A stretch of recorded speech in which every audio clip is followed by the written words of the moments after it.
रही है। बड़ी खबर का रुख कर लेते हैं। अगवा पत्रकार अहमद फरहत के परिजनों का बड़ा आरोप इस वक्त है, पाकिस्तान सरकार की आलोचना करने पर पत्रकार को अगवा कर लिया गया।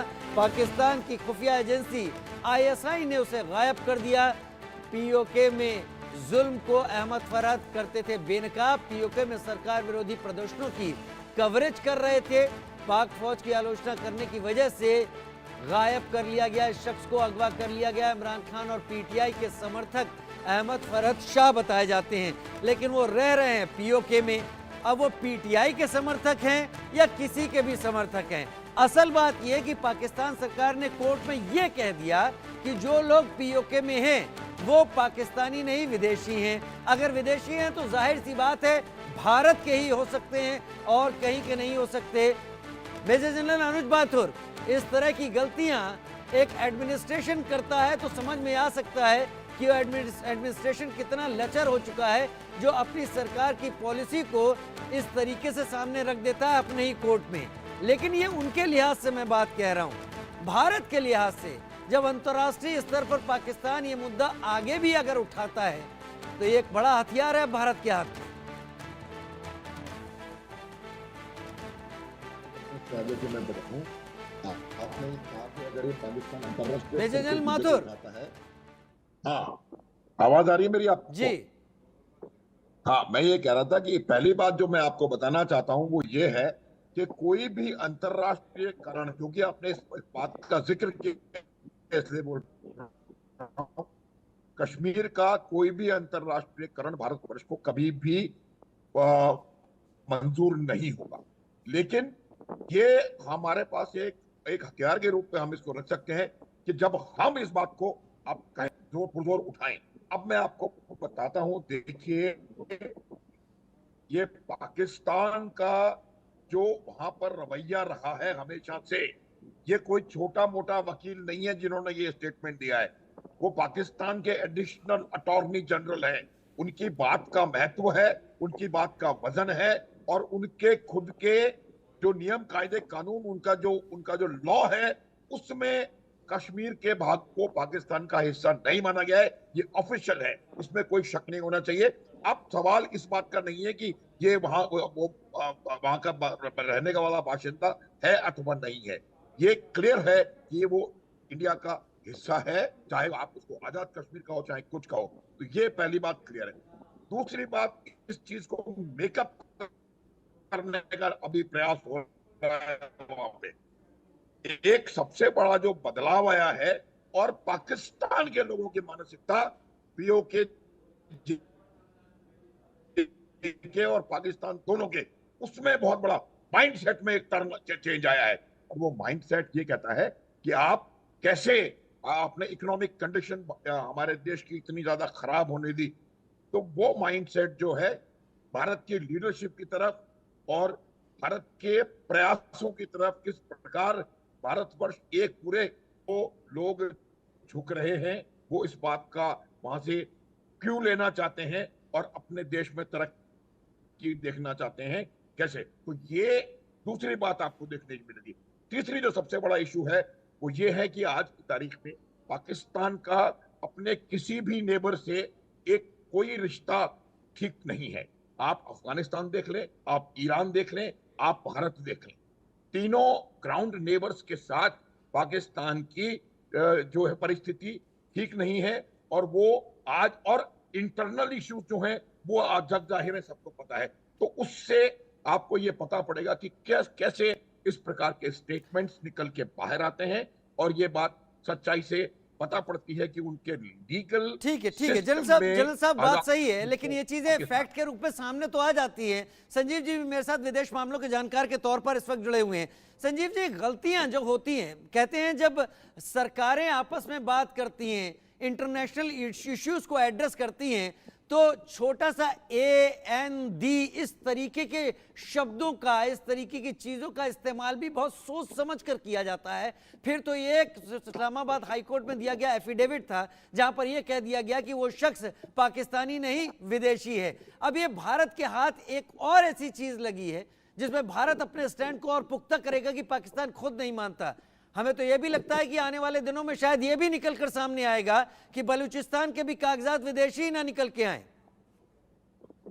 देखिए, पाकिस्तान चाहे कितना भी ढोंग क्यों न कर ले, कितना भी प्रोपेगेंडा क्यों न कर ले, जो जमीनी सच्चाई है वो बिल्कुल स्पष्ट है। पूरी दुनिया इसको देख रही है, जान रही है, समझ रही है कि पाकिस्तान ऑक्युपाइड कश्मीर और गिलगित बल्तिस्तान के लोगों के ऊपर, बलूचिस्तान के लोगों के ऊपर, पश्तून जो आबादी है और जो अन्य वहाँ पे जो इथनिक और रिलीजियस माइनॉरिटीज हैं, सभी के ऊपर पाकिस्तान के हुक्मरानों का एक सेकेंडरी ट्रीटमेंट होता है। और जब कभी भी वो उनके द्वारा जो जुल्म सितम, जो अत्याचार, बर्बरता इत्यादि की जाती है, जब उसके खिलाफ वो आवाज उठाते हैं तो उनका डिसअपेरेंस होता है, उनकी हत्याएं होती हैं, उनके महिलाओं और बच्चों के साथ दुर्व्यवहार किया जाता है, उनके प्राकृतिक संसाधनों का तो दोहन हो ही रहा है।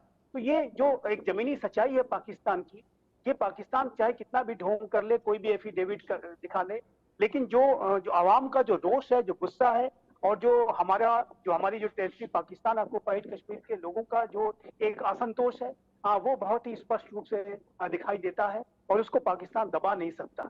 और पाकिस्तान जाहिर है कि वो ढोंग करता रहा है, चाहे वो अपनी घरेलू स्तर पे हो, चाहे वो अंतर्राष्ट्रीय स्तर पे हो। वो सच्चाई को छुपाना चाहता है। अपने जजेस की और अंतर्राष्ट्रीय समुदाय की, अपनी आवाम की सबसे बड़ी जो चीज है कि उसकी आंखों में धूल झोंकने की कोशिश करता है, लेकिन ये सफल नहीं होगा, ये स्पष्ट है।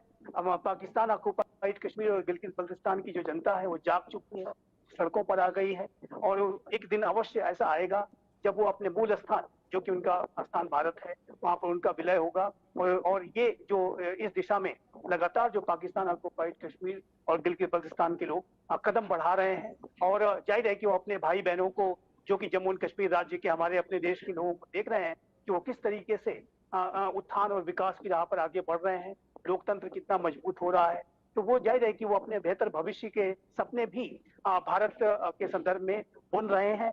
और उसकी वजह से भी आप देखेंगे आपकी इस तरीके का जो मूवमेंट है जो वहां पर चल रहा है, उसमें और अधिक तेजी आएगी। ठीक है सर, पहले इस वक्त एक बड़ी खबर और आ रही है, उसका रुख कर लेते हैं, लेकिन उससे पहले यूके देवनाथ सर, आपसे भी पूछना चाहूंगा, बलूचिस्तान को लेकर भी लगातार वहां पर जो आंदोलन चल रहा है उसमें भी यही कहा जाता रहा है कि बलूचिस्तान करीब 2 सालों तक एक स्वतंत्र राष्ट्र के रूप में था, लेकिन पाकिस्तान ने उस पर कब्जा कर लिया। हालांकि भारत का विवाद पाक ऑक्युपाइड कश्मीर को लेकर है और वहां पर भारत लगातार यही कहता रहा है कि भारत की जगह है। अब पाकिस्तान चाहे गाहे बगाए या किसी भी गफलत में इस तरीके का एफिडेविट अपने ही कोर्ट में सामने रख देता है और कोर्ट ये पूछ लेता है फिर आपकी आर्मी किस लिहाज से वहां गई है, तो पाकिस्तान के लिए तो किरकिरी है, लेकिन अंतर्राष्ट्रीय स्तर पर क्या इसको उठाना भारत के लिए जरूरी है? क्या भारत इसको भुनाने की कोशिश करना चाहिए भारत को?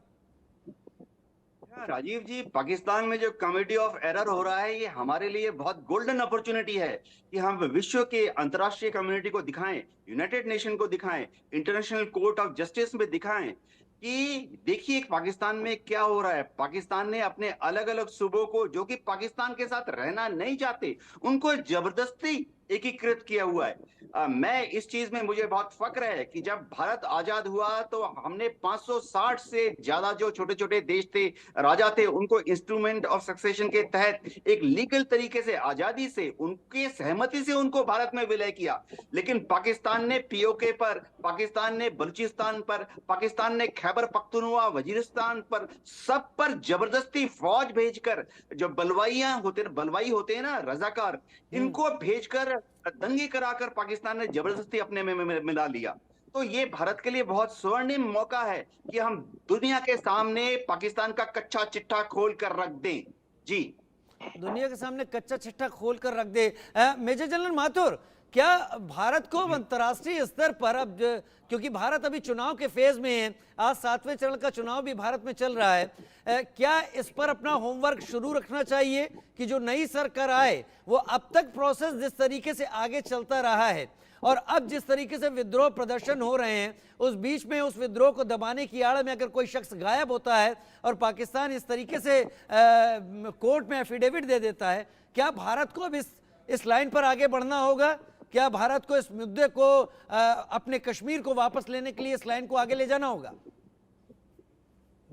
राजीव, थोड़ी देर पहले मैंने कहने का प्रयास कर रहा था कि इसका, हम कश्मीर मुद्दे का अंतर्राष्ट्रीयकरण नहीं कर रहे हैं, लेकिन हम पाकिस्तान का जो लीगल स्टैंड है कश्मीर के बारे में, आजाद कश्मीर के बारे में, जो कि उनके लॉ की किताबों में लिखा हुआ है, उसको हमको एक्सपोज करने की जरूरत है। और मुझे लगता है कि ये एक बहुत बड़ा एक हमारे पास इंस्ट्रूमेंट है। लेकिन मैं ये बात बार बार कहूंगा कि हमें कश्मीर के इश्यू को इंटरनेशनलाइज करने की कोई जरूरत नहीं है। हमारे पास बहुत सारे आर्गुमेंट्स हैं, हमारे पास पीओजेके की आवाम है, हमारे साथ पाकिस्तान के समझदार लोगों के जो उनके जो विद्वान लोग हैं, उनकी सोच हमारे साथ है। आप देखें अमेरिका में रहने वाले पाकिस्तानी किस प्रकार से लिबरली आज की तारीख में बात कर रहे हैं भारत के प्रति, भारत की लीडरशिप के प्रति, नरेंद्र मोदी के प्रति। तो ये तमाम चीजें हमको देखनी पड़ेंगी।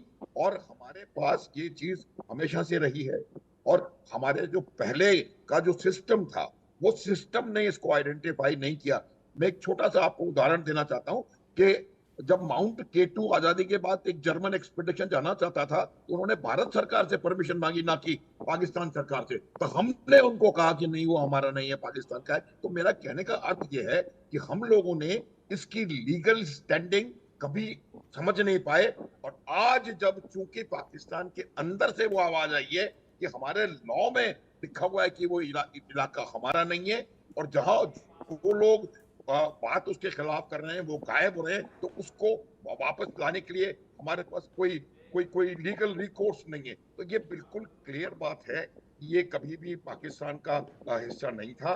और आप देखिएगा आने वाले टाइम में और डेवलपमेंट्स होंगे, और वहां की जनता जो पीओजेके के लोग हैं वो भारत के साथ मिलेंगे, क्योंकि मैंने कहा उनका माइंड सेट बदली हुआ है। उन्होंने डेवलपमेंट देखा है, उन्होंने कंडीशन देखी है कि मुसलमानों की कश्मीर में और भारतवर्ष में क्या है, इकोनॉमिकली क्या हो रहा है, हर चीज आज की तारीख में उनको नजर आ रही है। और ये जो ट्रांसपेरेंसी है, उस ट्रांसपेरेंसी की वजह से वहां पर के लोगों में अवेकनिंग आई है। और जो कुछ दशक पहले भारत में होता था, वो आज पीओजेके में हो रहा है। और आप देखेंगे कि उसका एक बहुत व्यापक और बड़ा असर हमें आने वाले समय में देखने को मिलेगा। और it is just a matter of time जबकि वहां के लोग भारतवर्ष के अंदर मिलने का प्रयास करेंगे, नॉट ओनली पीओजेके के बल्कि गिलगिट बाल्टिस्तान के भी। लेकिन एक बात मैं आगाह कर देना चाहता हूं आपके दर्शकों को, राजीव, कि इस समय बात मेरे पास का थोड़ा सा कम है, वो माफी ये चाहता हूं, मैं आगे